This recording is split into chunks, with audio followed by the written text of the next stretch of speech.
The Oncotype DX colon cancer and breast cancer assays are different in the sense that they look at different genes. And one of the things that's really important to think about when we look at breast cancer or colon cancer, and now we're of course looking at prostate cancer as well, is it gets at the very core of why we are talking about personalized medicine, is all cancers are not driven by the same genetic or genomic profiles.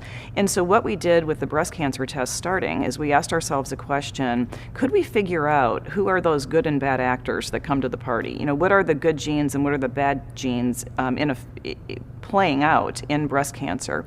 And so we started with a number of genes in breast cancer. It was several hundred genes that we looked at, and we actually said, okay, we could identify a number of genes, hundreds of genes that looked like they were impacting breast cancer, and then we actually pared that down to what we thought the most important genes were. And what you end up with is a situation where you're looking at expression levels of those genes, or we're looking at RNA expression with the Oncotype DX assays, and we're looking at overexpression and underexpression of genes. And so with the breast cancer test, we ended up looking at 21 genes, and that is then put into an algorithm. An algorithm is developed, so the combinations of those genes, whether they're overexpressed or underexpressed, then produces a recurrence score.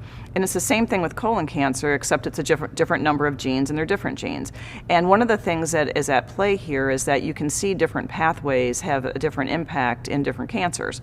And what we have shown in both breast cancer and in colon cancer, and we will show it, we hope, in prostate cancer as well, is a number of pathways has always been more powerful than just looking at one pathway or one gene alone. So in breast cancer, it's 21 genes. In colon cancer, it's a different set of genes. And in prostate cancer, it will be yet another set of genes that gives a patient a recurrence score that they can then use to predict their likelihood of disease recurrence.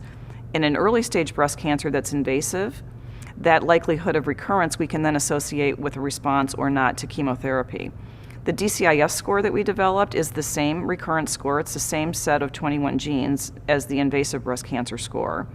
But it's looking at an earlier stage of breast cancer, and it's looking at whether or not that disease is likely to recur over a period of time.